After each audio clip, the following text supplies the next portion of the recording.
están? En esta ocasión nos encontramos con Luis Ramos y vamos a hablar de un filósofo que es uno de los grandes de la historia y ni más ni menos me refiero a René Descartes o bueno, también como lo dicen en francés, Descartes, ¿no? Y Luis, pues muchas gracias por aceptar esta invitación para hablarnos de Descartes, que lo has trabajado. Y bueno, pues quizá pensando en nuestro público, la primera pregunta sería... ¿Quién es Descartes y por qué es importante para la filosofía?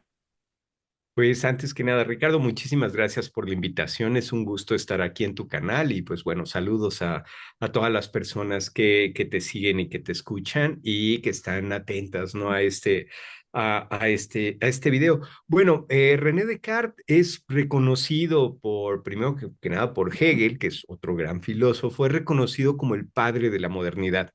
Y esto, entre otras razones, porque es el que pone el objetivo de la filosofía en la investigación acerca de los límites del conocimiento. ¿Qué realmente podemos nosotros conocer y qué queda fuera de nuestras capacidades para conocer?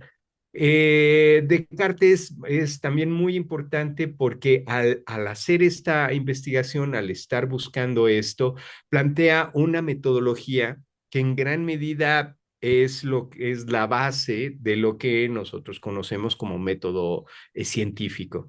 Si bien con sus diferencias, y no es algo que a él se le hubiera ocurrido de la nada, sino que él está retomando de distintas tradiciones y así, pero él pone la atención sobre todo en investigar esos límites, qué es lo que nosotros podemos conocer, qué queda fuera de nosotros a partir de la investigación de lo que ya tenemos nosotros digamos, en la mente, ¿no? En el alma, qué es lo que nosotros podemos ya pensar desde ahora. Entonces, a partir de eso, estar buscando, bueno, ¿cuál es la base? Esa base o ese fundamento me va a decir qué es lo que yo puedo hacer, ¿no? Pensemos como una analogía con un edificio. Los cimientos son la base o el fundamento de todo lo que podemos nosotros construir en ese edificio. Si vamos a construir una casa, un edificio de departamentos, si vamos a construir una fábrica o una iglesia o una torre o una chimenea, esos cimientos son los que van a establecer qué tanto yo puedo construir, ¿no? Supongamos vamos a construir una casa de 2 pisos, ponemos ciertos cimientos. Y después decidimos sobre esa misma construcción poner 10 pisos más, bueno, pues esos cimientos ya no van a dar, van a ceder, seguramente van a terminar colapsando y así. Entonces, lo que se va a estar preguntando Descartes es que cuáles son esos cimientos que nosotros tenemos, con los que ya nacemos, cualquier ser humano, sin importar en dónde nació o en qué época nació, cuáles son esos cimientos que tenemos para poder saber entonces qué cosas íbamos a poder conocer y qué cosas no. Entonces, él es reconocido como el padre de la modernidad porque pone ahí la atención, algo así como poner la lupa, ¿no? Y decir, miren, vamos a fijarnos en esto, vamos a aclarar este tema y ya después nos ponemos a investigar lo demás. Él es un filósofo francés, es un filósofo que nace en 1596, en un tiempo en donde Francia, pues bueno, está tomando ya un poder político y económico en Europa. Ya para ese tiempo, cuando nace Descartes y cuando crece España, que era el gran imperio del siglo XVI, pues ya está en decadencia y es más bien el reino francés el que va a empezar a tomar ese lugar importante. Y Descartes también va a ser importante porque se acostumbra a escribir la filosofía en latín para un público reducido, muy reducido. ¿Cuántas personas van a saber latín y van a poder leer un libro especializado en latín? Y él va a ser uno de los primeros que ya escriben en una lengua vernácula, en el mismo francés, y de hecho va a poner el francés como lengua filosófica. Ya después de Descartes van a ser las dos lenguas filosóficas en esos periodos, siglos XVII, siglos XVIII, las dos lenguas filosóficas sigue siendo el latín, pero también va a ser el francés, ¿no? Y eso va a ser Descartes el primero, ya después los ingleses también van a estar escribiendo sus libros en inglés, ¿no? Y así, ¿no? Y otros tantos, ¿no? Pero va a estar haciendo eso por ahí. Entonces, Yo pensaría que esa sería como la cuestión más importante, ¿no? Acerca de Descartes, ¿no? Ahora, sobre esto, cada uno de los distintos filósofos, filósofas, pensadores, pensadoras, parten de una pregunta que es la que digamos, más les preocupa y la que más quieren resolver un problema que ellos enfrentan y a partir de eso desarrollan todo su pensamiento.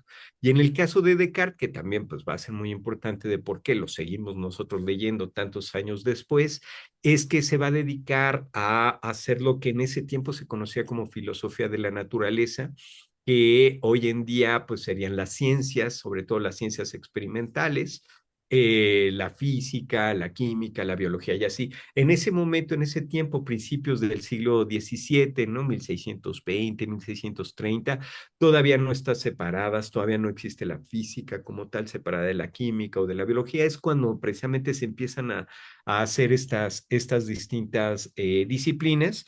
Y Descartes lo que realmente le interesa es estudiar la naturaleza, encontrar las leyes de la naturaleza para usar la naturaleza en beneficio humano. ¿No? Esta búsqueda, como él la va a estar planteando, es que de lo que se trata, él creería es que, bueno, él es católico, él cree que hay un Dios personal que ha creado, ¿no? Toda la naturaleza y a los seres humanos, los ha creado a partir de la nada, y que ese Dios personal le da a la naturaleza, crea la naturaleza con las reglas, pero esas reglas están, digamos, como escondidas dentro de la misma naturaleza. Están escondidas porque lo que el mismo Dios estaría esperando es que la gente trabaje la naturaleza, digamos, para ganársela, para poderla tener. No lo hace simplemente, pues cada quien, ya ahí está todo gratis y repartido para que tomen lo que quieran. No, están esas reglas, como por ejemplo la ley de inercia o la ley del choque de los cuerpos y así, van a estar ese tipo de reglas, pero esas reglas, para poderlas conocer, lo que tenemos que hacer son experimentos. Tenemos que ir y tener experiencias dirigidas sobre la naturaleza para dar con estas reglas, con estas llaves, para luego poder usar la naturaleza en beneficio de todos los seres humanos. Entonces, Descartes lo que va a hacer es plantear que para poder dar con estas leyes, con estas reglas, primero tenemos que hacer metafísica. ¿Para qué? Para saber quiénes somos, saber cómo trabajamos, cómo pensamos, y ya después puedo hacer la investigación de la naturaleza. No, el mismo Descartes va a estar diciendo que él pues, realmente no se interesa tanto por la metafísica, lo que le interesa es estudiar la naturaleza y poder ver cuáles son las leyes del choque de los cuerpos, la ley de inercia y todo esto. Eso es su verdadero interés, pero tiene que hacer antes metafísica, ¿no? ¿Y a qué le llaman metafísica?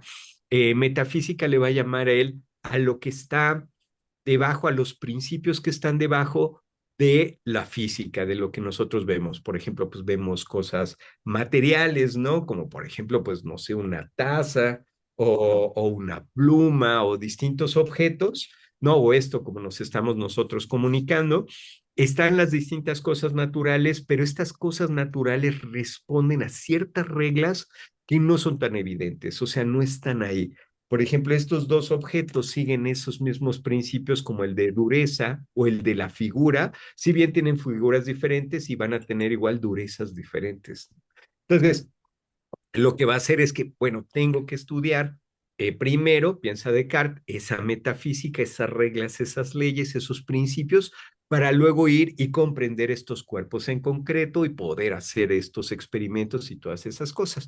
Entonces, él va a creer que con este trabajo de metafísica, él considera que le da como resultado el que habrían substancias, no es el término que él va a estar usando, no el término de substancia. Substancia por substancia entiende lo que subyace, lo que está debajo de distintas cosas, ¿no? Entonces, por ejemplo, él va a pensar que debajo de estas mismas cosas materiales hay una sola substancia material. ¿sí? Una sola sustancia material, que esto no está, no es que sean dos sustancias, sino una sola. Cada una de estas da una forma o una figura a esa única sustancia. La sustancia como tal no la podemos ver, no la podemos tocar, sino lo que tocamos son las modificaciones o afecciones o modos de la sustancia. Es algo así como si fuera como, por ejemplo, la plastilina o el Play-Doh o el barro, que agarra distintas formas, ¿no? Entonces, a veces agarra esta forma, a veces agarra la forma de la pluma, a veces la forma de un vaso, etcétera, ¿no? O sobre todo la forma de un cuerpo, por ejemplo, el mismo cuerpo humano o el cuerpo de un perro o de un gato, pensaría Descartes, estos son distintas figuras. ¿Qué es una figura? Es un conjunto de movimientos y de reposos, ¿no? Es lo que él pensaría. Por ejemplo, el vaso adentro tiene líquido, el líquido no se mueve porque tiene mucho movimiento. En cambio, el vaso, su movimiento es casi fijo, no está muy quieto. Entonces, todo este tipo de cosas él las pensaría. ¿Para qué? Para considerar esa metafísica que está debajo y luego poder hacer los experimentos y poder buscar las distintas leyes. Pero en contraparte de esto, él pensaría que así como está una sola sustancia material, que sería la misma entre aquí lo que nosotros vemos y tocamos, y sería la misma que hay en el Sol y en las estrellas y en los planetas y así. A diferencia de eso, cada una de las personas somos una sustancia pensante diferente. Y eso sería acorde con su catolicismo, ¿no? Con su idea de que al final de los tiempos va a haber un juicio final en donde pues, nos encontraríamos nosotros con Dios. Dios sería otra sustancia, es una sustancia pensante infinita, es la única sustancia pensante infinita que crea todas las otras sustancias. Nosotros seríamos una sustancia pensante finita, ¿no? Finita porque nos crea Dios y Él nos puede destruir en cualquier momento y vamos a dar cuenta a Él. Entonces, él también va a ser muy importante porque está planteando con esta teoría de las sustancias, está planteando, diríamos, algo así como dos universos que no son paralelos. Por una parte está ese mundo material, ¿no? Que son estas cosas que vemos y que tocamos, y por otro estaría este mundo espiritual, en donde están las almas y está Dios mismo, ¿no? Y decimos que no son paralelos porque pues pueden, o sea, no, por ejemplo, nosotros muere el cuerpo, pero Descartes en un sentido, digamos, religioso, pensaría no está muriendo el alma, ¿no? El alma pues quedará, digamos, como un poco dormida o algo así, de aquí a que es el juicio final. Y entonces no es que haya una correspondencia directa entre lo que está ocurriendo con el cuerpo y lo que está ocurriendo con las almas, ¿no? Entonces, ¿cuántas almas no habría esperando el juicio final, ¿no? Desde esta perspectiva, pero que sus cuerpos ya pues, se murieron, ya se descompusieron, ya son parte de otras cosas, no sé, podemos pensar el alma de, o las almas de cantidad de seres humanos que han vivido, que han muerto, y que sus cuerpos ya no son. Eso le va a traer, de hecho, a Descartes problemas, ¿no? Con la misma religión, porque para el catolicismo es importante la conservación, o era importante la conservación del cuerpo. En cambio, Descartes pues, piensa, bueno, pues es que el cuerpo humano sí tiene como sus particularidades frente a esto, pero al final es la misma materia. Simplemente son figuras diferentes. Él pensaba que si nosotros pudiéramos tener un microscopio muy poderoso, íbamos a poder ver que la palma de la mano, por ejemplo, estaba compuesta de engranes y de muelles y de resortes y así. Lo único es que pues Dios lo había creado y Dios era un gran artesano, ¿no? Pues, así de un nivel imposible de imitar. Y pero ahí estarían esas piececitas. Y él pensaría, sí, pues bueno, yo podría intercambiar una parte con la otra parte y pues no, podría lograr la manera de que funcionaran bien y así. Entonces, también por esto va a ser muy importante Descartes, porque si bien él quiere investigar la naturaleza, requiere antes una metafísica y el marco metafísico que él plantea con esta teoría de las sustancias es que por una parte está el mundo material que nosotros podemos y debemos manipular en beneficio humano, es lo que piensa Descartes. Y por otra parte está el mundo espiritual de las almas, que ese sí nosotros no debemos de manipular. ¿No? Las almas hay que respetarlas, ¿no? Son seres humanos, son personas, ¿no? Y así. Pero el ser humano, entonces, por una parte, él pensaría que los animales no tienen almas, No, los perros, los gatos, las vacas y esto no tienen almas, son materia, no son materia que, si bien no es que él desprecie a los animales, pero su misma teoría lo orilla a eso, ¿no? Lo orilla, lo lleva a tener que decir, bueno, pues es que el perro, por más que yo quiera al perro, no tiene un alma, ¿no? Él no va a ir al final, al juicio final, no va a ir al reino de Dios, ¿no? En cambio, yo sí, como persona. Y luego van a haber muchas críticas no mucho tiempo después a decirle a Descartes, "Oye, pues es que los animales sienten, los animales sufren, ¿no? Los animales están alegres". Y Descartes no podría explicar nada de eso, ¿no? Eso ya queda fuera de su teoría porque piensa que lo material, no habría una gran diferencia entonces entre la taza, mi cuerpo, el cuerpo de una vaca, el cuerpo de un perro, de un gato, no habría mucha diferencia entre todos los cuerpos, ¿no? Pero y por otra parte, en este marco metafísico estaría el alma o las almas, el espíritu, y eso sería el lugar donde los seres humanos pues nos desarrollaríamos con mayor plenitud, porque es esta alma la que sirve de fundamento al mundo material. ¿No? Decíamos acerca de los fundamentos, poníamos la metáfora de los edificios, ¿no? El fundamento como los cimientos. La gran relevancia de esto que está planteando, o sea, otra vez, ¿por qué va a ser considerado el padre de la filosofía moderna? Es porque pone en el alma el fundamento del mundo material, ¿no? Entonces, ¿qué quiere decir eso? Quiere decir que nosotros, los seres humanos, decidimos qué hacer con el mundo material.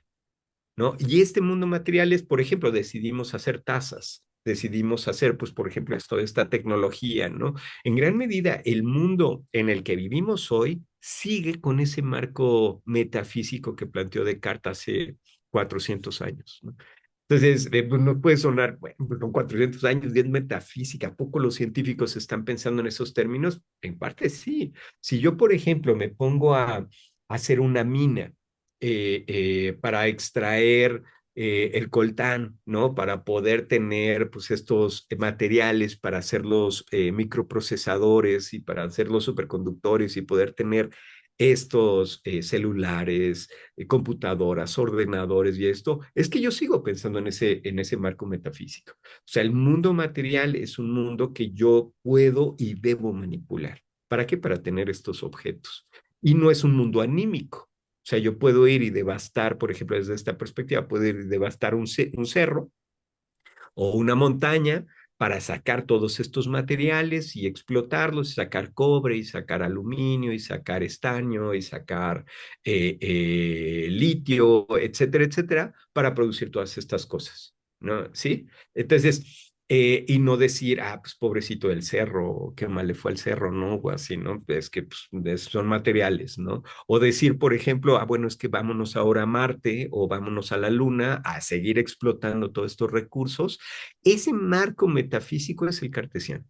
Entonces, por eso Descartes, si bien es un autor que pues, eso escribió hace 400 años, ¿no? 380 años y así, pues sigue todavía presente en nuestra vida cotidiana, ¿no? Porque los marcos metafísicos están diciéndonos a nosotros quiénes somos, qué es lo que yo tengo ahí enfrente, qué puedo yo manipular, qué no puedo yo manipular y así, ¿no? Entonces, en gran medida, hay un problema que se enfrenta ahí Descartes también, que es el de cómo explica el ser humano, porque nosotros, pues una parte, ok, pues, seríamos una parte espiritual, el alma, pero pues estamos en un cuerpo, ¿no? Sentimos este cuerpo, ¿no? Necesitamos beber líquidos, necesitamos comer, ¿no? Necesitamos hacer actividades físicas. Si no las hacemos, pues entonces ponemos en peligro nuestra propia vida y así, ¿no? Entonces, la pregunta ahí es, ¿dónde queda el ser humano? O sea, el ser humano, y entonces Descartes tiene una teoría que va desarrollando ya en sus últimos años, que es este vínculo entre el cuerpo y el alma, ¿no? Cómo se pueden comunicar estas dos sustancias que son completamente diferentes, ¿no? Y así. Entonces, bueno, pues, bueno, a grandes rasgos creo que sería un poco la idea.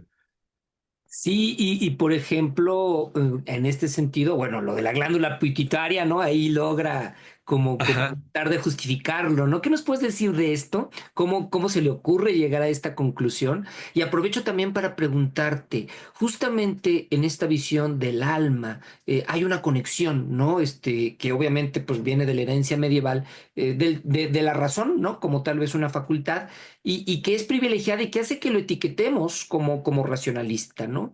Entonces aquí también vendría la pregunta sobre esto, ¿qué lo hace racionalista? La pituitaria y qué lo hace racionalista. Excelente, sí, muchísimas gracias, Ricardo. Sí, eh, por una parte, el racionalismo, empezaría un poco por ahí. Entonces, el racionalismo es una corriente filosófica que sobre todo pone la atención en la epistemología, en cómo nosotros conocemos, que trata de aclarar qué es la verdad y qué es falsedad, qué es un error y así, todas estas distintas categorías, diciendo que los seres humanos tenemos una herramienta con la que nacemos y con la que morimos y que siempre vamos a tener ahí, que es la razón. Y la razón, entienden la razón, cada uno de los racionalistas va a tener una idea un tanto diferente, pero en general van a decir, la razón es esta capacidad de distinguir y separar la verdad de la falsedad, ¿no? Entonces, por ejemplo, uso yo la razón cuando digo uno más uno es dos, uso la razón cuando digo que uno más uno no es tres. Por ejemplo, ahí estoy usando yo la razón, porque lo que hace es hacer ese proceso, no es solamente la herramienta, digamos, como de esta capacidad o esta pues sí, o estabilidad lógico-matemática, ¿no? De poder hacer la operación, sino es también la que me está diciendo a mí cuál es el resultado adecuado y cuál es el resultado equivocado. Entonces, lo que pensarían los racionalistas es que la razón la tenemos nosotros desde nacimiento. No nacemos con la razón, la traemos dentro y lo que hacemos a lo largo de la vida es aprender a utilizarla. Por ejemplo, Descartes tiene este libro, el del discurso del método, en donde él plantea un método que es muy interesante, ¿no? Decíamos hace ratito que va a ser una de las bases del método experimental. Entonces, en donde lo que plantea este método es el primer paso del método para poder usar bien la razón que todos tenemos, todos los seres humanos tenemos, es primero que nada dudar acerca de lo que se nos está diciendo, no ponerlo en duda. No, la idea de dudar no es solamente molestar, ¿no? Y estar ahí, pues sí, pues no sé, queriendo evidenciar cosas o así, pero es sobre todo es decir, a ver, ¿cuáles son las evidencias que se dan sobre esta cuestión, ¿no? Algo que se está diciendo que esto es la verdad, ¿cuáles son las evidencias que hay detrás de eso que se dice que es verdad, ¿no? El siguiente paso es el análisis. En el análisis lo que haces es separar el problema o la cuestión en sus distintas partes, ¿no? En las distintas partes que en las que lo podamos separar para poder dar cuenta de los elementos que lo componen y poder ver, a ver, esos elementos si existen o no existen, están en el mundo o no están en el mundo, o cómo se producen o cómo se fabrican. ¿No? El tercer paso de ese método es el de la síntesis. Ya una vez que doy yo con los elementos más básicos y doy cuenta de que sí existen, empiezo a componer, ¿no? Y el cuarto paso del método sería el resumen, ¿no? En donde veo si sí hice lo que yo quería hacer y así, ¿no? Entonces, por ejemplo, retomando, ¿no? Las cosas que decíamos acerca del Dios creador y así. La idea que tiene Descartes es que Dios creó la naturaleza, escondió esas claves precisamente que vamos a encontrar a través del análisis y ya una vez que encontramos esas claves, nosotros reconstruimos en función de nuestro beneficio. Entonces, por ejemplo, por poner el ejemplo, ¿no? O sea, estos, ¿no? Un celular. No, el celular está compuesto de piezas y de materiales, después de todo son materiales que están en la naturaleza, pero no están así. O sea, nosotros podemos hacer minas en la tierra y nunca va a aparecer un celular. No, lo que tenemos que hacer es separar, bueno, ahora aquí voy a sacar estaño, aquí voy a sacar aluminio, acá voy a sacar el coltán, aquí voy a sacar esto o el otro, el litio, ¿no? Y de aquí voy a producir plásticos y de aquí voy a producir, y después los reorganizo, ¿no? Y produzco, ¿no? Precisamente eso es lo que quiere decir síntesis, ¿no? Produzco un nuevo producto, una nueva cosa que no estaba antes en la naturaleza. si bien los elementos están ahí metidos en la naturaleza. Entonces, o por poner otro ejemplo, ¿no? Por aquí debo tener igual, por ejemplo, esto, ¿no? Un lápiz. O sea, la naturaleza no te da los árboles, ¿no? Ahora nosotros tomamos el árbol y el árbol no da lápices, ¿no? Yo tengo que aprender cómo poder producir lápices a partir de la madera de los árboles. Entonces tengo que, sí, pues tengo que tirar el árbol, lo tengo que talar, lo tengo que transformar, modificar para poder hacer el lápiz. Entonces, esto es siguiendo este método que decíamos, ¿no? Primero el análisis y después la síntesis, ¿no? De hecho, esas son como las dos herramientas que tenemos siempre en la filosofía. Análisis y síntesis, ¿no? Para el pensamiento, ¿no? O sea, siempre estamos usando uno o usando el otro. Aquí lo que es muy importante es cuál va primero y cuál va después. Descartes pone primero el análisis porque ya Dios habría hecho la síntesis. O sea, Dios, creador de la naturaleza, ya habría sintetizado el árbol con la fotosíntesis, con el tronco, con la madera, con una serie de las raíces, la tierra, el agua, el aire, el sol. Ya Dios lo había sintetizado. Entonces, Él es como el gran constructor y nosotros lo que haríamos sería separar los elementos y decir, ah, mira, me interesa esto, ¿no? Y luego nosotros lo recomponemos. Aquí está la idea también, una idea un tanto renacentista, que es la del ser humano como la mejor obra de Dios y que emula a Dios en esta creación, una nueva creación, ¿no? Ya no es la creación de Dios, pero Él habría hecho todo para que precisamente nosotros podamos hacer eso. Hay también una perspectiva burguesa en el sentido en que es el trabajo lo que nos hace seres humanos, ¿no? Y ese trabajo es de quien lo trabaja. No es, es que esto está para todos los seres humanos. No, puede usar el lápiz la persona que trabaja la madera y todo para producir esto. Esa es la persona que tiene derecho a usar el lápiz, ya a vender lápices y a modificar los lápices y todo. O sea, no es algo que esté abierto para todo el mundo, ¿no? Sino es algo que está solo para aquel que lo trabaja, que lo modifica y así, ¿no? Entonces, el racionalismo, un poquito nada más para cerrar estaría planteando que esta capacidad está en todos los seres humanos, todos, todos, todos, todos. Es como pues, algo con lo que nacemos, si quieren un sexto sentido, ¿no? La diferencia está en si sabemos dirigir la razón o no. ¿No? Una persona que, por ejemplo, se queda en un escepticismo eterno, ¿no? En donde va a desconfiar siempre de si las cosas realmente son como las ve o no las ve, pues nunca va a poder hacer uso de su razón. O bien en una persona que, por ejemplo, que fuera completamente bueno, dogmática, ¿no? Y entonces el mismo Descartes está peleando con muchísima gente que le dice, no, no, sabes que no toques la naturaleza, porque la naturaleza está animada, o sea, tiene alma propia, no es un alma humana, pero tiene alma, ¿no? Tiene, pues, por ejemplo, un bosque, ¿no? Como estas creencias de si habían ninfas o habían seres ahí en los bosques, no, no puedes tocar el bosque, no, no lo puedes explotar, no puedes tirar los árboles, yo qué sé, y entonces Descartes está peleando con muchos de los, y eso era, por ejemplo, en las universidades, algo que es interesante en el siglo XVII, es que los grandes pensadores del siglo XVII trabajan fuera de las universidades. ¿No? Descartes, ¿no? Hablaremos de Spinoza, pero igual Locke, Hume, Leibniz, todos estos pensadores, Pascal, ¿no? Están fuera de las universidades, no son académicos, no son profesores.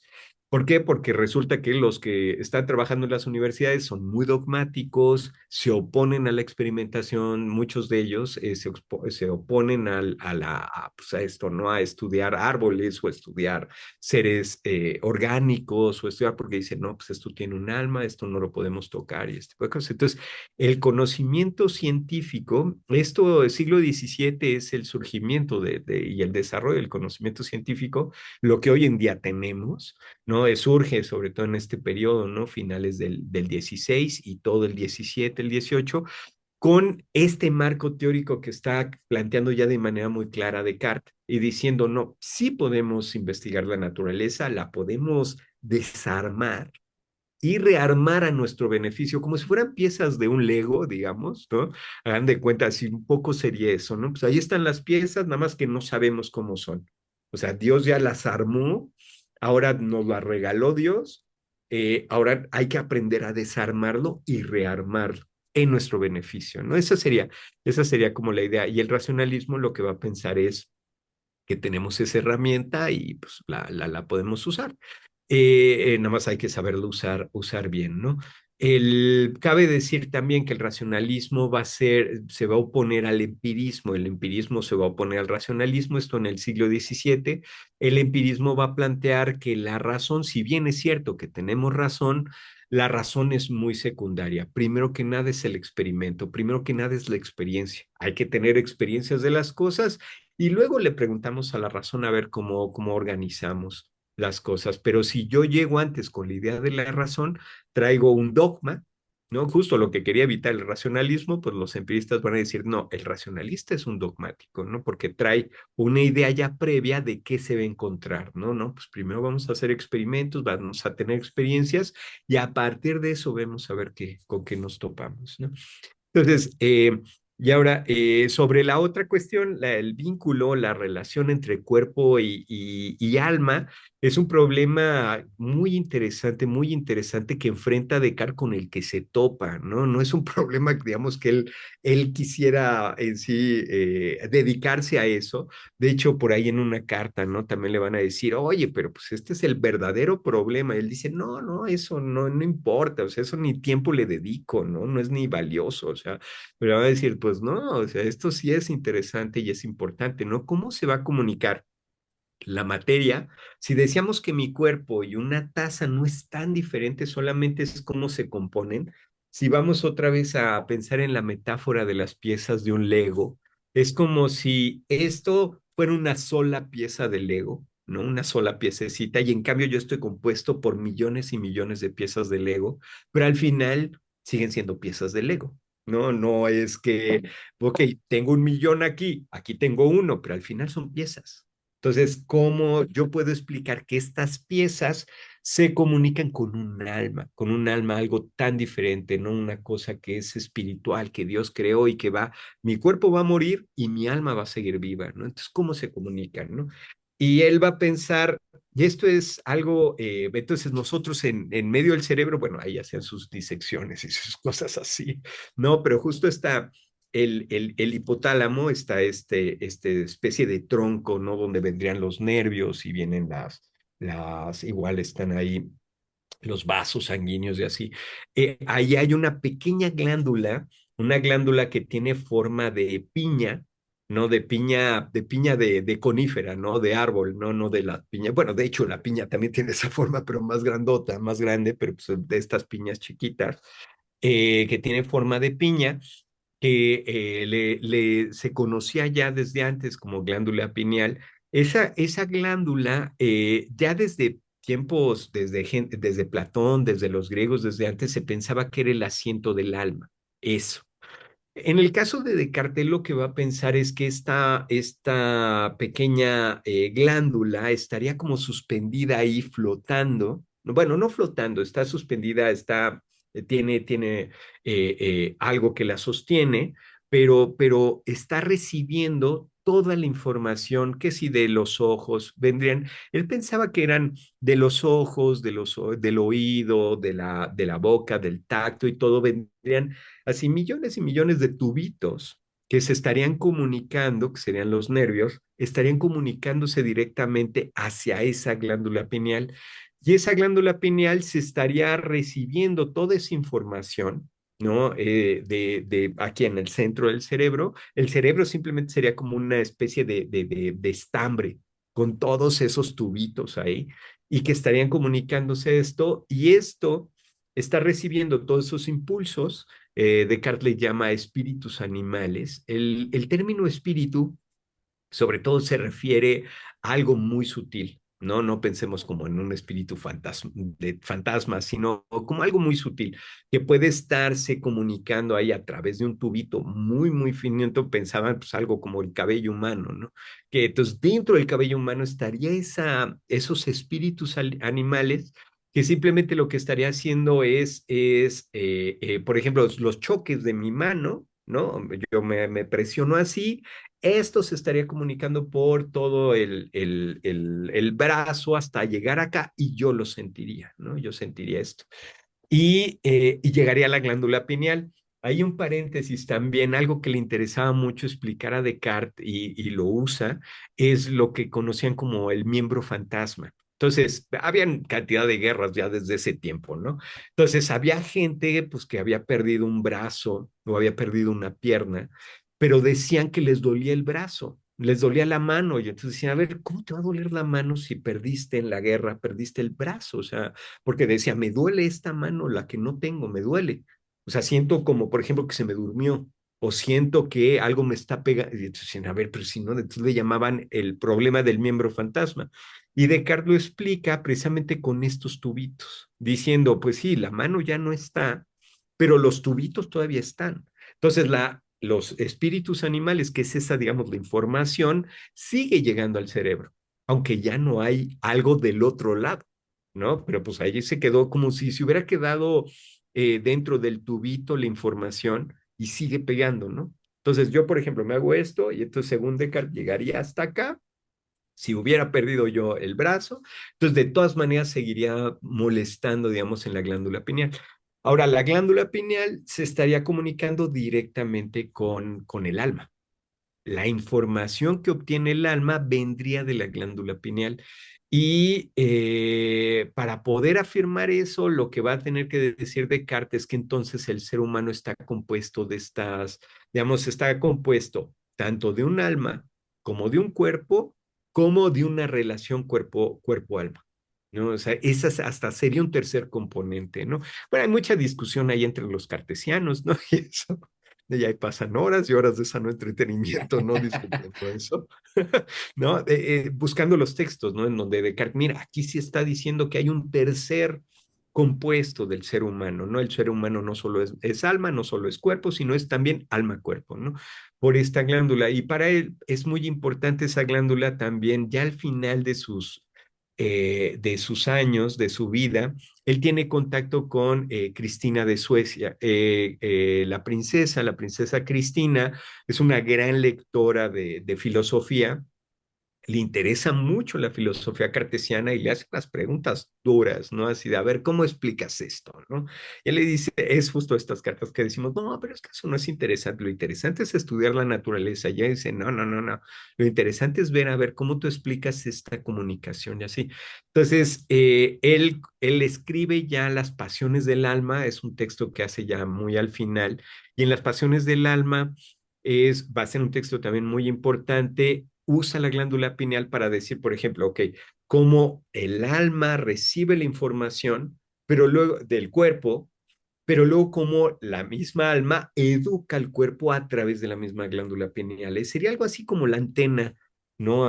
Digamos, como de Wi-Fi o algo así, ¿no? Que comunica, ¿no? Entre cuerpo y alma, ¿no? Y es la que puede manipular. Y el ejemplo que ponían que les gustaba mucho era el de repente encontrarte con algo que te aterre, ¿no? Pues un perro rabioso, ¿no? O un coche que casi te atropella o así. Eh, Como eso lo ve los ojos o lo escuchan los oídos, ¿no? Por ejemplo, eso, ¿no? Oír de repente que rechinan, ¿no? Los frenos o las llantas de un auto y primero uno lo oye y uno se espanta, ¿no? Entonces se movería solita la glándula y obligaría a la misma alma a tener miedo y tal vez a mandar el impulso a correr, ¿no?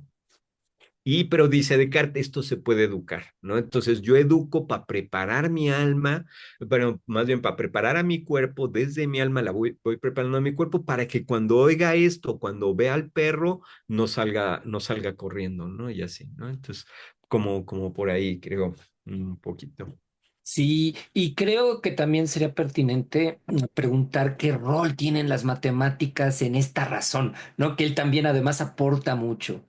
Adelante. Exacto, muchísimas gracias, Ricardo. Claro, tienes toda la razón, es cierto.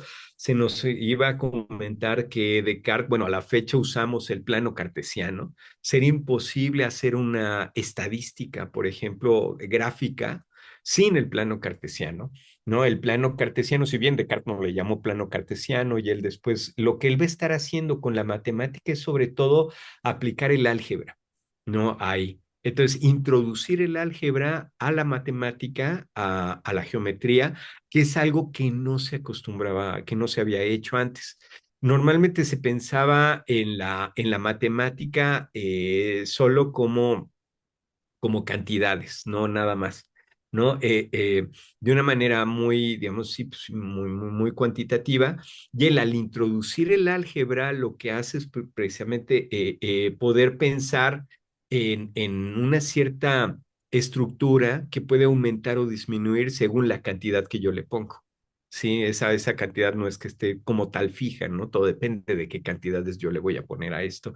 Entonces, la matemática va a ser fundamental para él porque es el modelo del criterio de verdad, ¿no? O sea, la misma matemática me va a estar aclarando a mí cómo funciona la razón, ¿no? Entonces, si yo tengo dudas, por ejemplo, en un momento de qué es verdad y qué es falsedad, voy a la matemática para ver cómo trabaja y luego regreso ya pues para volverlo a aplicar, ¿no? Entonces, las matemáticas son fundamentales y él es pues, uno de los grandes matemáticos. Es, yo creo, de los todavía el siglo XVII tiene este tipo de filósofos que se dedican a estudiar la naturaleza, que hacen matemáticas, que hacen metafísica, que hace ética, que hace muchísimas distintas disciplinas.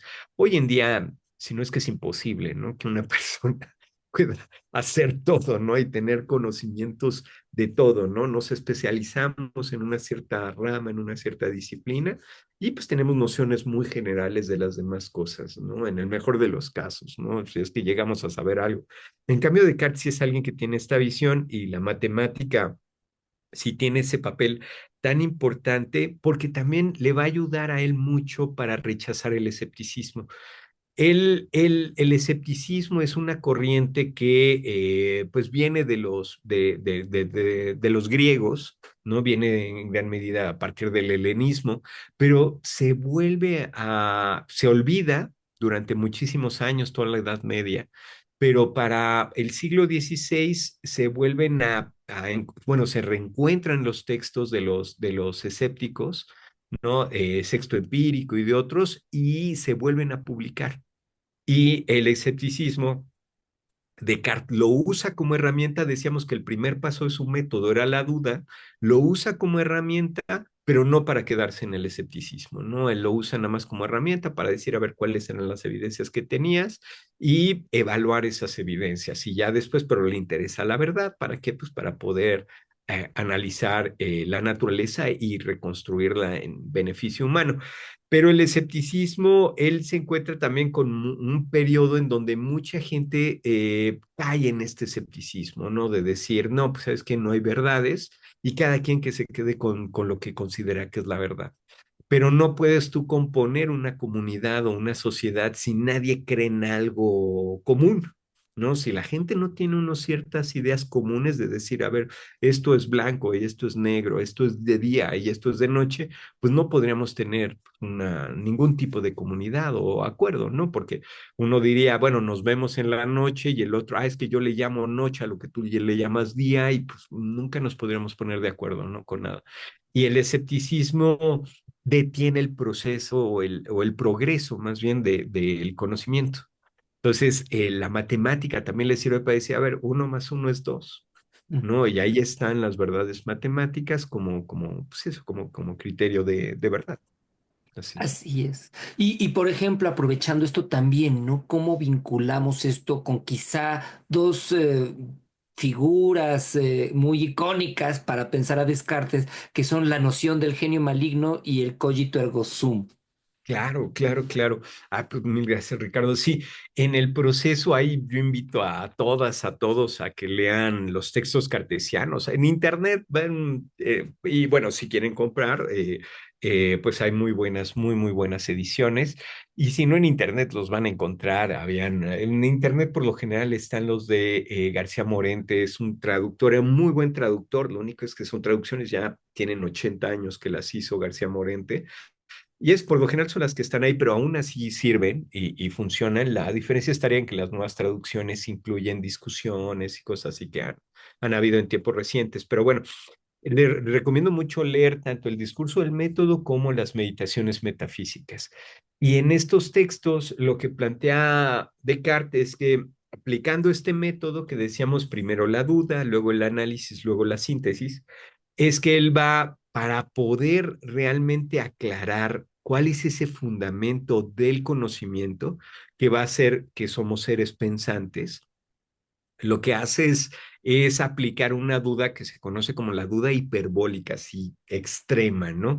La idea que tiene Descartes es que, bueno, como decíamos, por un lado está el alma y por otro lado está el cuerpo. Y el alma tiene ideas o representaciones, ¿no? Se hace unas ciertas ideas acerca de las cosas. Entonces yo puedo tener pues, una idea acerca del vaso, del agua, una idea acerca del libro, acerca de la taza, acerca de la pluma, del lápiz y así, ¿no? Yo puedo tener una serie de ideas. Esas ideas me dicen, me dan ciertas características de los objetos y de las cosas. Pero yo lo que me puedo preguntar también es si realmente existen esas cosas con esas características con las que yo las estoy pensando y así, ¿no?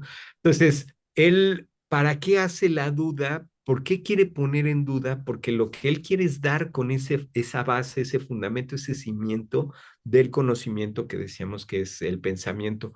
Pero para poder dar con eso, entonces llega al extremo en donde dice, bueno, vamos a dudar todo, vamos a suponer qué tal que hay un genio maligno, qué tal que hay un ser muy poderoso, pero muy poderoso, que es capaz de mantener separado lo que yo estoy pensando con la realidad de eso que estoy pensando, ¿no? Entonces han actualizado esto con la idea de pues, un científico loco, ¿no? ¿Qué tal que hay un científico loco que ya me quitó el cerebro, ¿no? Y lo tiene en una cubeta perfectamente conectado, esa cubeta tiene un líquido, no sé, muy enriquecido que hace que mi cerebro siga vivo y lo tiene conectado ahí con miles de cosas, una supercomputadora. Y esa supercomputadora está alimentando mi cerebro con información que me hace creer que yo estoy ahorita hablando, que son pues tal hora del día, ¿no? En tal parte del planeta y que estoy yo hablando cuando realmente estoy soñando, ¿no? Mi cerebro está en esa cubeta y está ahí conectado, ¿no? Entonces, ¿qué puedo yo decir que es verdad? Si yo me encuentro ante esa situación del genio maligno o del científico loco, ¿no? Que me desconectó, ¿no? Bueno, que me tiene conectado a su computadora, ¿no? ¿Qué sería verdad? Entonces, la idea que tiene ahí Descartes es que incluso si yo estoy soñando, incluso si me están engañando, incluso si está el científico loco y me tiene conectado el cerebro, encuentro yo una verdad. Y esa verdad es la del cogito ergo sum, esa verdad es la de que yo pienso, ¿no? Cogito quiere decir eso en latín, ¿no? Y pienso, y entonces, si yo estoy pensando, si estoy yo sintiendo, no importa que no exista lo que yo siento, ¿no? Por ejemplo, aquí siento que me hago así. ¿Qué tal que es el miembro fantasma, ¿no? Y yo siento una mano que no tengo, ¿no? No importa, pero la cuestión que importa es que estoy sintiendo. Entonces, si yo siento, si yo pienso, si yo dudo, ¿no? Si yo sueño, entonces existo. O sea, ahí lo que queda con claridad es que yo soy un ser que existe, ¿no? Que está existiendo en este momento, ¿no? Entonces, esa sería la primera verdad que le va a servir a él para decir, hay verdad, ¿no? Hay al menos, bueno, pues una verdad que tal vez alguien diría, bueno, pues es una gran verdad, ¿no? Y él diría, sí es una gran verdad, porque esa verdad lo que me da cuenta es que no solamente de que yo existo, de que yo pienso, y ese mi pensamiento es la base o fundamento de todo lo demás que yo puedo llegar a pensar. Entonces, no importa que ya después veo si sí existe aquello que estoy yo sintiendo. Ya luego lo checo, ¿no? A ver si existe o no existe. Pero ahorita lo importante es dar cuenta de que sí existo, ¿no? Y eso como verdad. Ahora, aquí va a suceder, y en eso va a estar de acuerdo ya toda la historia de la filosofía, ¿no? Veamos esos 380 años 390 años, ¿no? De acuerdo y decir, Descartes tiene toda la razón. O sea, yo puedo estar dudando, puedo estar alucinando, puedo estar con una fiebre terrible y de todas maneras decir, sí, existo, ¿no? Eso es verdad. Ahora, ¿Qué va a decir de ahí Descartes? Va a decir, ¿qué va a tomar de este principio del cogito ergo sum? Va a decir, bueno, que yo existo, soy una cosa pensante, soy una cosa, o sea, ya soy algo existente como tal y que piensa. Y ahí sí le van a decir también, ahí sí van a venir las críticas, ¿no? De la historia de la filosofía. A ver, usted está dando un segundo paso. O sea, no es lo mismo. No, o sea, muy bien, yo puedo decir que existo, pero yo no sé qué es lo que existe. Algo existe, pero no sé si es una cosa y si es una cosa pensante. Y luego si esa cosa pensante está separada y diferente a los cuerpos materiales, ¿no? O a los cuerpos, ¿no? ¿Por qué voy a hacer? O sea, ¿por qué si existo, inmediatamente soy diferente a esto? ¿No? Porque esto tiene otra existencia, va a decir Descartes, ¿no? Tiene una existencia determinada, en cambio yo tengo una existencia, digamos, indeterminada. ¿No? Yo tengo voluntad, tengo entendimiento, decido, quiero esto, se me antoja esto, ya no se me antoja esto y así. Entonces, mi existencia es diferente a la existencia de esta otra cosa, ¿no? Entonces, él pensaría que esa primera verdad implica a su vez que soy una cosa pensante y no una cosa material. Ahora, como decíamos hace ratito, por eso también muchos de los estudiosos de Descartes siguen discutiendo, porque ahí parecería que entonces el ser humano no es una cosa extensa.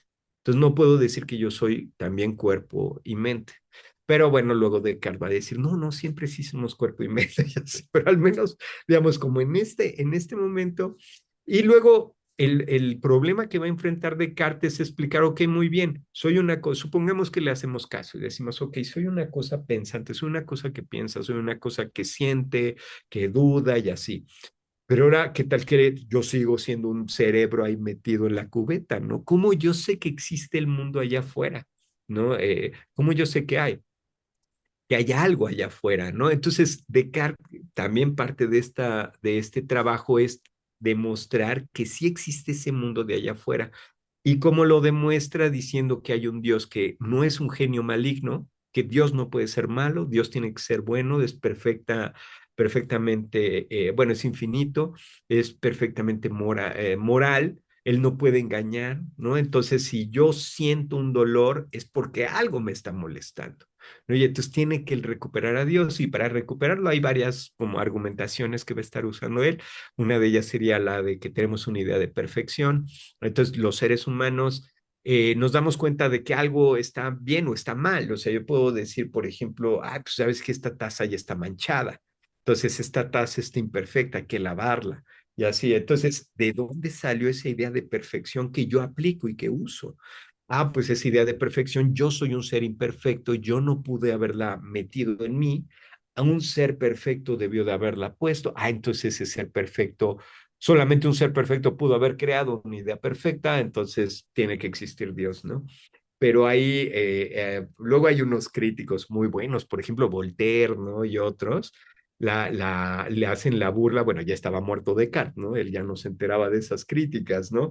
Pero hacían la crítica de que decían que eso era como, por ejemplo, como hay un pasaje, ¿no? De esta novela del barón de Munchausen, ¿no?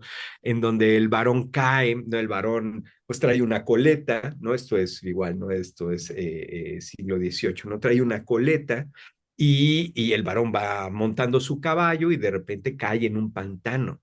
Y en el pantano, pues empieza ahí el caballo, por más que quiere salir, lo único que hace es hundirse más y más y más. Y como lo resuelve el varón, es tomando su coleta y jalándola para arriba y así se saca del pantano, ¿no? Entonces, bueno, eso es una novela fantástica, ¿no? No, claro, ¿no? El barón de Munchausen, pero le van a decir es que Descartes está haciendo lo del barón de Munchausen, ¿no? O sea, ya que fue, hizo la crítica y dice, ok, soy una cosa pensante, pero ahora ¿de dónde saca Dios? Ah, pues está haciendo como este señor que se saca a sí mismo del problema, ¿no?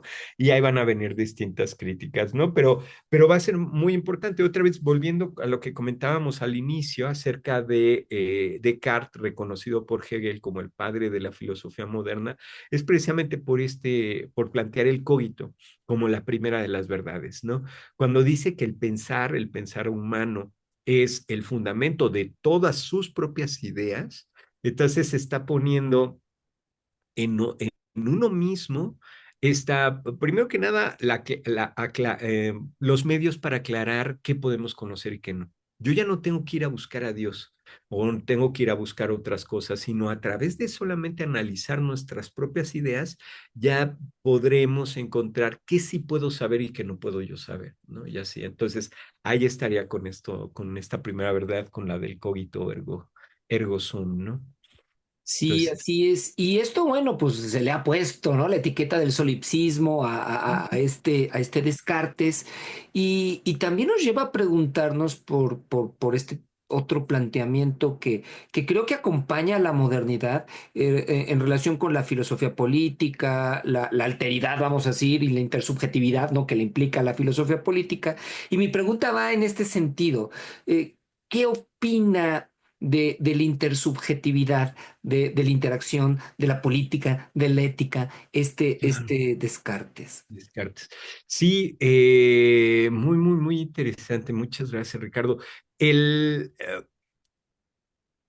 desde la perspectiva cartesiana podríamos hablar nosotros de objetividad y subjetividad. Algo que también es muy importante en Descartes, también se nos estaba yendo a comentarlo, es esta relación entre sujeto y objeto, ¿no? Para Descartes, el sujeto es algo fijo, tiene esa razón, tiene voluntad, tiene entendimiento, ¿no? El entendimiento y la razón sería lo mismo.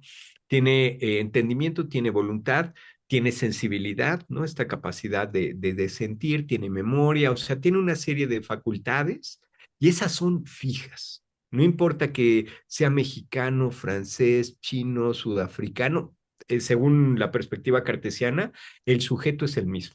El sujeto es el mismo, el sujeto no cambia según las distintas ideas que vaya teniendo, ¿no?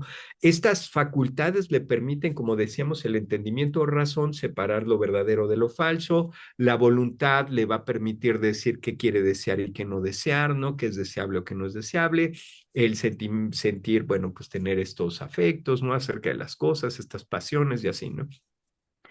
Pero no hay no tendríamos nosotros, bueno, este mismo ser humano no tendría diríamos, le podríamos llamar objetividad a todas estas ideas que tiene que son verdaderas, que ya una vez que ve que uno más uno es dos, o que la Tierra tiene gravedad, o que los cuerpos pesan, o que los cuerpos chocan bajo ciertas reglas, esas verdades son verdades eternas que podríamos decir que son objetivas, ¿no? En el sentido, ahí tendría una objetividad. Los objetos están ahí ya dados, ¿no? Ok, nosotros transformamos el material para poder hacer la taza, pero como tal, no es que estemos inventando algo, ¿no? Eso ya estaba ahí. Este es también como un concepto importante ahí, el término que usan es bueno, en latín era ingüenio, y ingüenio va a ser traducido ya en español o en francés o en otras lenguas, tanto como invención como descubrimiento. En un principio, esto es siglo XVII, no hacen la diferencia. Para ellos no es diferente descubrir e inventar, por ejemplo. ¿Y de dónde vendría esta idea? La idea vendría de que nosotros tenemos, por ejemplo, un objeto y este objeto está cubierto ahorita. Entonces, lo que hago yo al descubrir es simplemente quitarle la cobertura al objeto, ¿no? Este objeto yo no lo saqué de la nada, simplemente lo que hice fue descubrir. Entonces, el descubrimiento o invención en el siglo XVII era lo mismo. ¿No?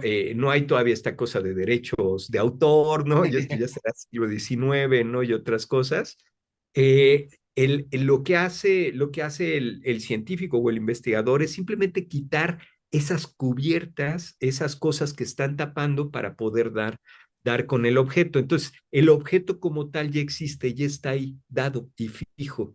Y el sujeto como tal también, desde la perspectiva cartesiana. Entonces, desde esta perspectiva, sí, el sujeto se puede equivocar, caer en error y creer que uno más uno es tres, o creer que no existe la pluma, pues porque nada más está viendo pues, la cubierta y no sabe que hay algo allá atrás, ¿no? Que es la pluma, ¿no?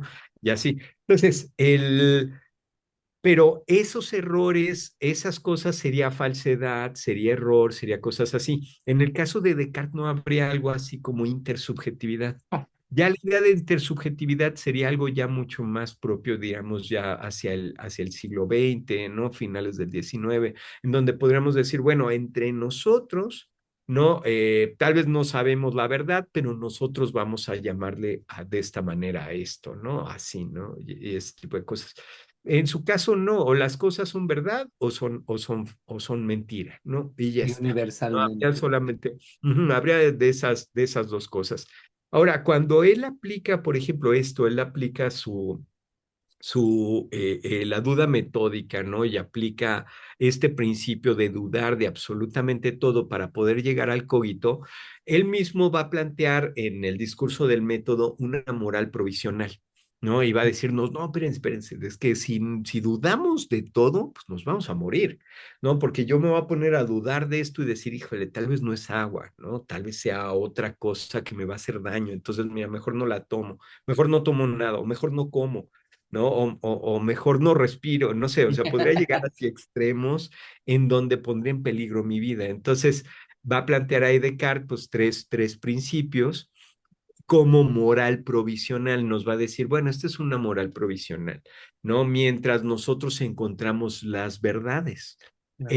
Entonces, esa moral provisional plantearía, por ejemplo, que aceptemos las reglas de pues, la nación en la que nos movemos, ¿no? O con la gente con la que estamos. Entonces, que si la gente le llama blanco, pues vamos a llamarle blanco. Que si le llama negro, vamos a llamarle negro, ¿no?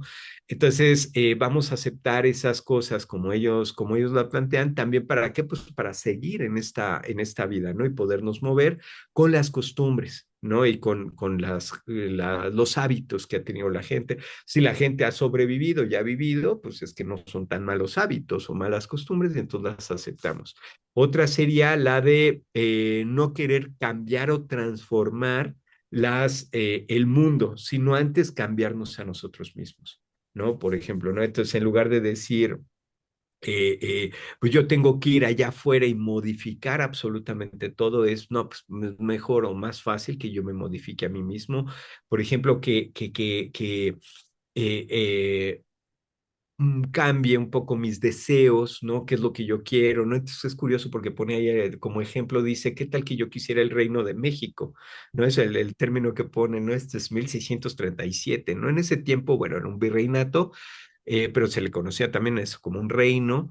Era pues uno de los más ricos que había, o sea, toda la cantidad de recursos que había en la Ciudad de México, por ejemplo, en ese tiempo, ¿no? En la primera mitad del 17 o durante el 17 era enorme, ¿no? Y de hecho aquí se mantenía en gran medida los reinos, el reino de Castilla, por ejemplo, ¿no? Y así. Entonces, lo pone como ejemplo, ¿no? ¿Qué tal que yo quisiera ese reino, pero pues bueno, soy una persona común y corriente, ¿no? Entonces yo no me puedo adueñar de ese reino, entonces mejor cambio yo mi deseo y entonces hago que mi deseo sea pues más, digamos, como más terrenal y así, ¿no? Entonces pone esta serie así de principios, el que pues ayudar al prójimo, por ejemplo, ser generoso, ¿no? Y en la medida de lo posible poder ayudar sin estar esperando nada a cambio, para que pues poder guiar la investigación y que yo la pueda realizar. Y lo que nos va a decir moral provisional, pero siempre queda como moral provisional porque precisamente las verdades completas nunca las vamos a conocer. O sea, nunca va a llegar un momento en donde los seres humanos, como somos seres finitos, que digamos, ya terminamos, ya encontramos todas las verdades, ¿no? Entonces es muy curioso, ¿no? Esa moral provisional es la moral que él plantea como ética. Y ahora, en la cuestión de la política, es bien interesante también, no, muchas gracias ahí también por la pregunta, porque él, por ejemplo, con Isabel de Bohemia es también una princesa que, pues como princesa, pues ellos se dedican a gobernar gente, ¿no? No es la cuestión como, eso es algo que siempre queda oculto en las películas de Disney, por ejemplo, ¿no?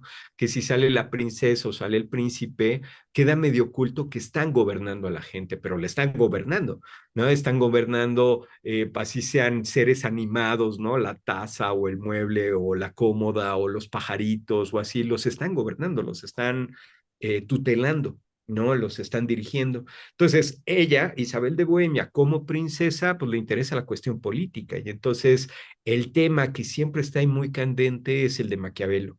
¿No? Maquiavelo es un autor muy importante que, bueno, pues ya había muerto, él muere en 1527, ¿no? Muere Maquiavelo, ya estaba bien muerto, pero Maquiavelo escribe una serie de libros, entre ellos El Príncipe, en donde plantea que no hay que creer en las utopías, no hay que creer en los estados ideales, sino en el estado realmente como existe.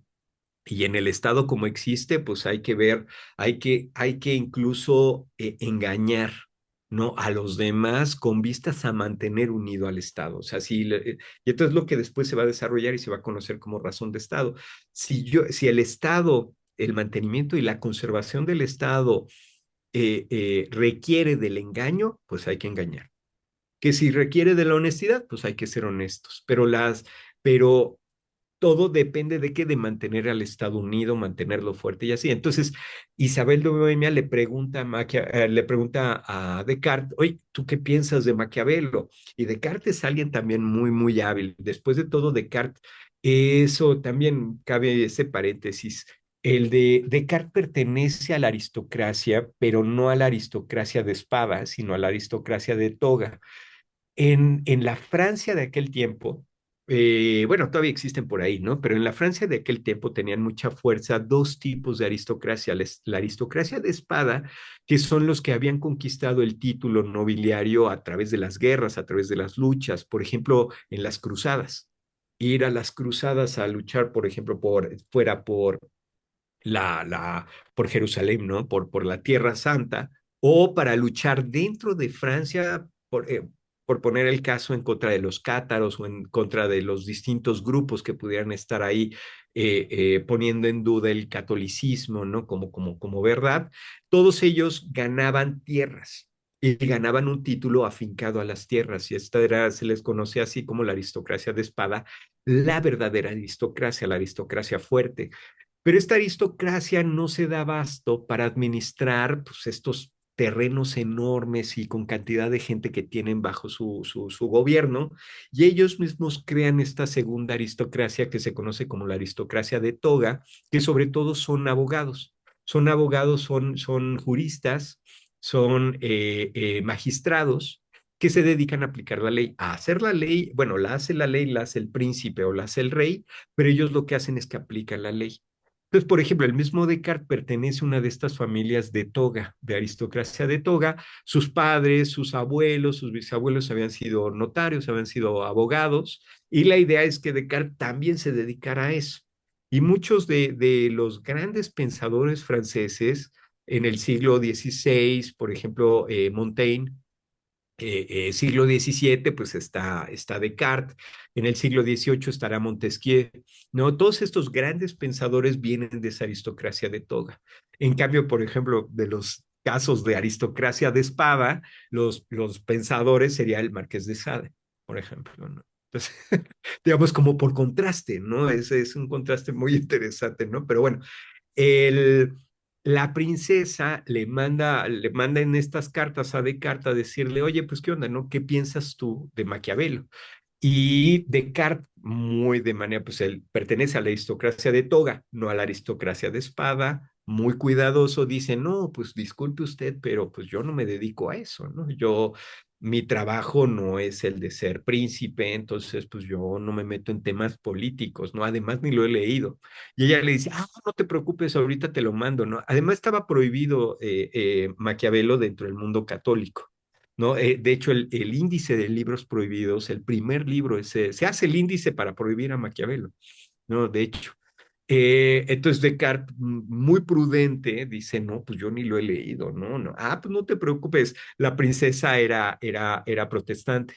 Y la princesa, pues ahí te lo mando, ¿no? Además era princesa, ¿no? Ella podía tener el poder, ¿no? Para hacer eso. Y se lo manda y le dice, oye, ahora sí, ya lo tienes, ya lo recibiste, pues échale un ojo y dime qué piensas, ¿no?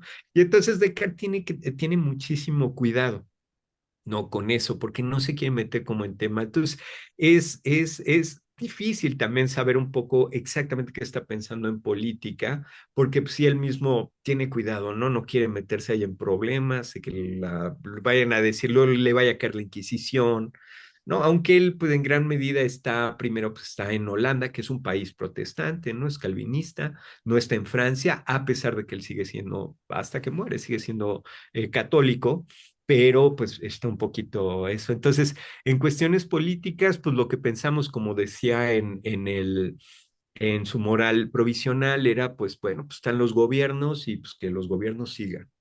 No se opone a decir, bueno, es que tiene que ser democracia o tiene que ser aristocracia o tiene que ser monarquía, no se mete en rollos, entonces ahí un poquito lo deja.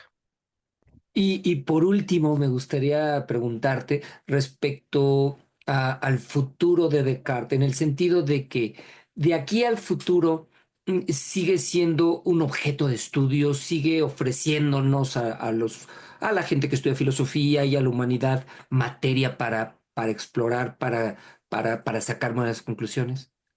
Definitivamente lo es. Como decíamos hace un ratito, comentábamos, Ricardo, yo creo que gran parte del mundo en el que vivimos, este mundo, sobre todo este mundo con este desarrollo tan fuerte de la ciencia, de la tecnología, lo que ahora se llama tecnociencia, el marco metafísico es el cartesiano. Entonces, Descartes es el que está poniendo esa base para decir, bueno, pues tenemos el derecho o incluso la obligación de explotar la naturaleza, ¿no? Claro, explotar es un término muy fuerte, ¿no? Un término de destrucción, pero el de usar la naturaleza en nuestro beneficio y el ejemplo es que usemos esta tecnología, por ejemplo, para podernos comunicar y que no estemos, por ejemplo, poniéndole veladores a la computadora, ¿no? Suena como eso muy extraño, como ¿por qué le voy a poner? Precisamente no se las pongo porque no pienso que es algo espiritual, sino pienso que es algo material, ¿no? En cambio, con lo espiritual procedo de una manera diferente, ¿no? O sea, con el ser humano, el respeto al ser humano o ese tipo de cosas.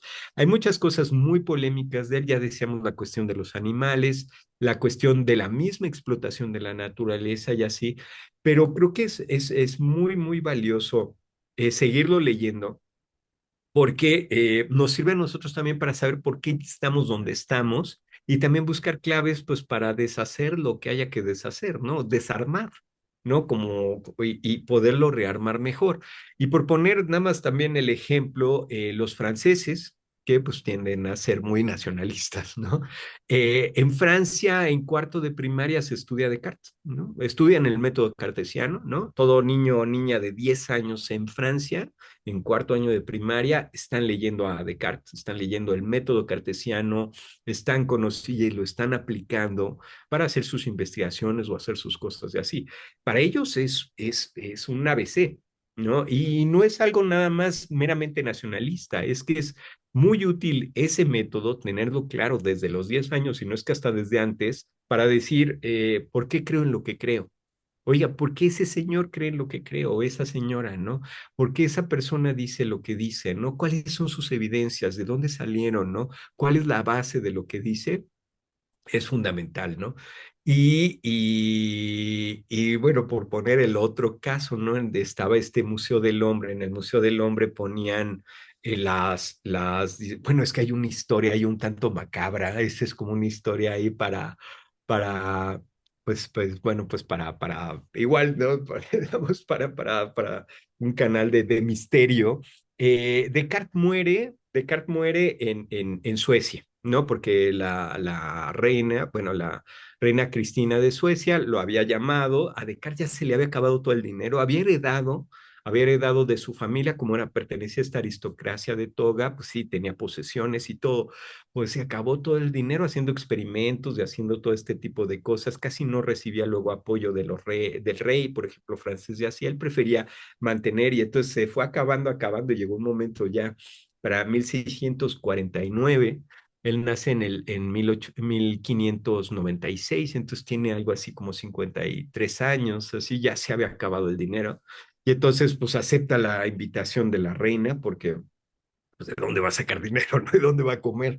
Y entonces se va para allá y va a morir ahí. Hay incluso teorías que dicen que lo envenenaron, ¿no? Pero probablemente sí, porque había gente que sí estaba ya muy en contra de él y había un poco de persecución y así. pero realmente parece que más bien algo que pasa con Descartes en su vida es que él tiene problemas de salud cuando es chico. Su familia es una familia poderosa e importante, ¿no? Pues son notarios de esa región del norte de Francia y así. ¿No? Como decíamos, o sea, si bien no es que tenga tierras, pero sí tiene un nombre y tiene una posición, su familia muy importante, y él tenía problemas de salud, y entonces él desde muy pequeño se le dio permiso de despertarse a la hora que quisiera. Entonces, aunque él está en un internado con pues, cantidad ahí de otros chavos, todos los chavos los levantaban a las 5 de la mañana, tenían que hacer los rezos y toda una serie de cosas, y ahí empezaba el día. Y en cambio Descartes se levantaba a las 10 de la mañana, ¿no? Y tranquilo en su cama, y luego se quedaba en cama leyendo, ¿no? Y eso lo siguió haciendo toda su vida durmió 12 horas. También es impresionante, ¿no? Uno dice luego estos cómo llegaron a escribir tanto, durmiendo tanto, pero pues bueno, pues ya ahora dicen, ¿no? Que el sueño es tan fundamental y tan importante. Pues él estaba acostumbrado a eso, a levantarse a las 10 de la mañana, bueno, despertarse a las 10 y luego levantarse a las 12 o a la 1. En cama seguía leyendo, seguía escribiendo, seguía haciendo. Pero en cambio, cuando se va a Suecia, la reina Cristina, a ella pues, se despertaba a las 4 de la mañana, además unos inviernos, realmente inviernos, está todo nevado, y le gustaba pues que Descartes le diera clase a las 5 de la mañana. Y entonces Descartes se tenía que levantar y tenía que cruzar, salir afuera y caminar no sé cuánto en medio de la nieve, no, pues no sé, unos menos 15 grados o algo así, cosa que nunca había hecho en su vida. Y pues parece que le agarró una pulmonía por ahí y se murió. Bueno, se muere y lo entierran ahí, lo entierran en Suecia, y ya después, cuando ya es reconocido en ese mismo siglo X, o sería ya en el 18, no sé muy bien, pero un poco tiempo después muere en 1650. Pero esto será finales del 17 o principios del 18, lo mandan, dicen, oye, ¿cómo está enterrado afuera? ¿Cómo no está enterrado en París? ¿No? Este gran francés, padre de la filosofía moderna, y mandan traer el cuerpo, bueno, llevarlo a París, y cuando llega a París el cuerpo, llega decapitado, sin cabeza. Entonces dicen, ¿dónde está la cabeza de Descartes? ¿No? ¿Qué pasó? ¿Y lo enterraron sin cabeza? No, ya vieron, investigaron, ¿no? Sí lo habían enterrado entero, pero pues hizo todo un periplo muy largo para que pudiera llegar, y pues por ahí se quedó la cabeza y alguien la agarró, ¿no? Y pasado el tiempo, encontraron la cabeza, me parece que esto habrá sido como finales del siglo XIX. Encontraron una cabeza, un cráneo que siempre se ha dicho que era el cráneo de Descartes. Y lo que es curioso de ese cráneo es que tiene escrito, ¿no? Pues toda una serie de obras cartesianas, ¿no? De textos y cosas así cartesianos, ¿no? Entonces, total, han hecho estudios con el cráneo y han llegado a la conclusión de que sí, en efecto, es el cráneo de Descartes. Y entonces han puesto ese cráneo en el Museo del Hombre, lo tenían expuesto, cuando ponen las distintas evoluciones, ¿no? De los antepasados, ¿no? Del Homo sapiens sapiens, ¿no? Van poniendo estos y ponían como el Homo sapiens sapiens el cráneo de Descartes, ¿no? Así como el modelo de ser humano, así, ¿no? Entonces, digamos que, o sea, para Francia, y bueno, y no solo para Francia, ¿no? Que es muy importante, es importantísimo para la matemática, para la filosofía, para la ciencia, para la psicología mucho tiempo fue muy importante, ya muchas de sus teorías ya se han dejado, pero por ejemplo, este principio que decíamos, el de esta oposición entre sujeto y objeto, sigue siendo muy importante para pues, muchas de las distintas ciencias y la sociología, la antropología, así, y muy criticada en tiempos recientes ya, pero bueno, tiempos recientes más o menos, ¿no? De los años 60 para acá. ¿No? En donde ya gente como Foucault, como Michel Foucault, van a estar planteando, bueno, es que ese sujeto es histórico. Sí, tiene una relación con objetos, pero también históricos, ¿no? Y así toda una serie de cosas. Entonces, es un autor que hay que leer. Algo que nos sucede, ¿no? Cuando estamos trabajando y estudiando filosofía es que luego decimos, oye, ¿por qué tengo que leer algo que sé que no es, que van a criticar? Porque es la mejor manera de entender la crítica. ¿No? O sea, primero leer, ver qué es lo que afirmaba uno y luego ver, oye, ¿por qué lo rechazaron? Entonces, pero sí, yo creo que sí es un autor que Además, también escribe de una manera maravillosa, o sea, está lleno de metáforas, a mí me encantan las metáforas cartesianas, ahí en las meditaciones metafísicas o en el discurso del método, lleno de metáforas bellísimas, como esta, decíamos, la del edificio, o sea, no es algo que solamente yo digo, o sea, él mismo pone la metáfora del edificio, entonces, por ejemplo, dice, y eso podríamos pensar nosotros en cualquier edificio, o cualquier edificio, por ejemplo, de gobierno, ¿no? O sea, un edificio que fue construido originalmente con un objetivo, pero conforme va pasando el tiempo se le van haciendo modificaciones y puertas son cerradas o se abren nuevas puertas, una habitación que era muy grande ahora se divide y se hacen cubículos. Después esos cubículos se quitan, se tiran muros y todo así. Entonces dice, bueno, pues la cultura, o lo que nosotros podríamos llamar hoy cultura, son edificios de estos que están llenos de habitaciones por todos lados y que luego pues ya no sabemos ni cuál es la entrada ni cuál es la salida, ¿no? Ni a dónde llevan, o sea, hay habitaciones que no sirven para nada, ¿no? Entonces de ahí va a plantear lo mejor es tirar el edificio completamente y construir uno de cero. Entonces, esa que es una metáfora que él está escribiendo en eso, ¿no? 1637, 1641, va a servir como principio también, por ejemplo, cuando se hacen arquitecturas ya en el clásico, es, pues vamos a cortar con esto, ¿no? Y vamos a empezar de cero a construir el edificio, y así, entonces tiene ahí su vínculo. Pero bueno, pensaría en eso entonces. Pues muchísimas gracias. Creo que tenemos una visión bastante completa y bastante apasionada de Descartes. E incluso vamos a superar al canal de Dross con esa metáfora, o con esa anécdota, perdón, del cráneo de Descartes. Ahí la buscan, ¿eh? Lo van a encontrar mejor de lo que yo se los dije. Seguro les dije algunas cosas no del todo exactas, pero en general eso sí es la idea, ¿no?